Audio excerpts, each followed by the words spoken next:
borough with the most crime and is well known for gang activity. The Bronx drill sound is on the rise and is fueling the deadly war between three gangs, the Yg'Z, the Yg'Z, and Sevside. Let's get straight into this crazy beef. Brooklyn was getting attention for its drill scene, but the Bronx is coming with a whole new sound that's starting to make waves. K-Flock is one of the hottest rappers from the Bronx right now, racking up millions of plays on songs like Being Honest and PSA. Bronx drill may have the same bass lines and hard flow as Brooklyn and UK drill, but it has its own unique sound that's influenced by classic New York hip-hop. Most of the beats have classic samples laced in with distorted 808s that gives the music a different vibe than drill from other areas. K-Flock has been riding away with his new sound and has been building a buzz over the past few months.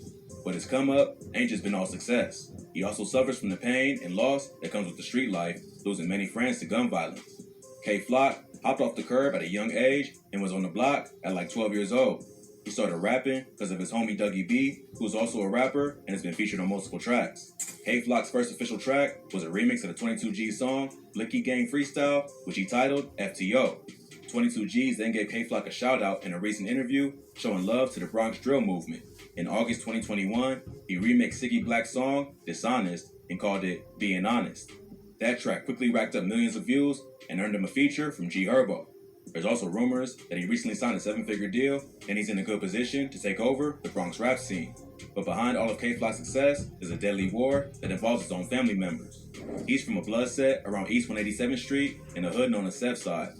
Sevside is made up of Mac Baller Brims and Sex Money Murder, and they cool with the Rollin' 80s Crips. Sevside beefs with other gangs in the area, including the OGs, or Original Goons, and the YGs, or Young Gunners. At first, these two was the same gang and controlled a few different projects around Cortlandt Ave, not far from Sevside. But one of the founders of the YGs crossed over another top member, so the dudes in his hood split off to form the OGs. Today, the YGs are one of the most hated gangs in the Bronx, and they beef with almost everyone. One of the YG's main rappers, named D-Thang, is K-Flock's blood cousin. The two rappers have been dissing each other back and forth. D-Thang shocked the whole hood by dropping a Chicago-style drill track called Talking Facts, where he disrespects dead ops from damn near every gang the YG's beef with. But the beef ain't started with rap. It began with multiple murders, followed by threats in music and on social media. In July 2021, a 19-year-old rapper who went by the name Ty Swish was shot in the head in the lobby of his apartment building. He ran outside after getting shot, but had been hit in the eye and quickly collapsed. A family friend and her two kids found him unconscious outside the building. He was rushed to the hospital, but he was dead at the scene. Witnesses say the gunman fled in a dark-colored four-door sedan, but was never identified. Friends and neighbors said Ty Swish was a good kid who never got in trouble, but he was allegedly from Sex Money Murder, and they would quickly even the score for his death. A few days later, 13-year-old Jerry Elliott was chased down and killed outside the Angels Cafe in the Belmont neighborhood of the Bronx. Jerry just graduated from junior high and was turning 14 later that month. But even though he was young, he already claimed to be from the Rollin' 80s Crips. He had already got arrested 8 times for robbery and assault and spent time in juvie. A friend of Jerry's said the Crips put him on when he was 10 years old and that she tried to warn him about the lifestyle, but he ain't listen. The murder was captured on surveillance footage and showed Jerry walking down the street with a friend. A black sedan is seen driving up alongside him, then coming to a stop. A masked shooter then hops out and shoots at both of them. His friend ran away, but Jerry falls and then crawls into a local cafe. He got shot in the legs and the chest and was rushed to the hospital, but later pronounced dead. Police think Jerry's death was payback for killing Ty Swish. They don't know if he was the killer, but they believe he was there at the time of the murder. Just a few hours after Jerry got chipped, the ops got their revenge and a 16-year-old got killed, and police think it was a payback hit. On Sunday, July 11th, a 16-year-old rapper named Yg'Z was shot while getting into an Uber. Yg'Z was from the 800 YGs, and the shooting is believed to be retaliation for the murder of Jerry Elliott. Yg'Z supposedly made fun of Jerry's death on social media right after it happened, and the get back was immediate. He was on his way to the studio when 2 men on scooters pulled up and started dumping shots into his Uber. The whole thing was captured on the driver's dash cam and quickly went viral on social media. The rapper got shot once before, but survived.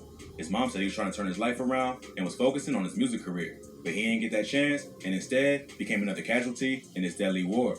But the case is still active and they both minors, so there ain't too much public info available. With so many deaths on all sides, the beef between the YGs, OGs, and Sevside was really heating up.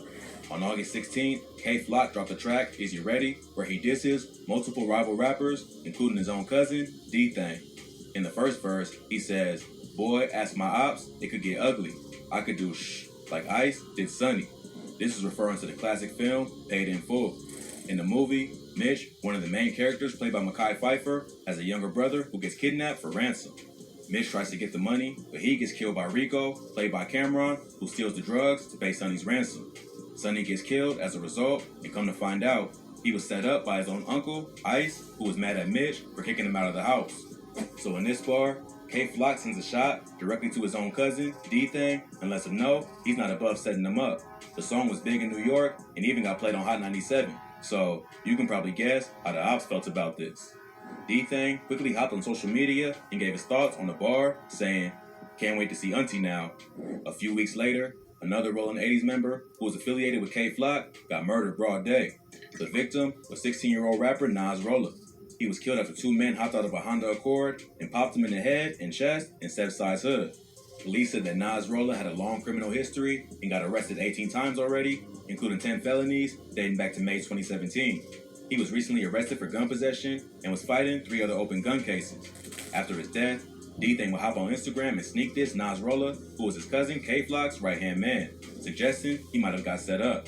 Right around the same time Nas Rolla was killed, D-Thing dropped Talk Facts, which is pretty much the Bronx version of Who I Smoke, where he disses all his ops, both alive and dead.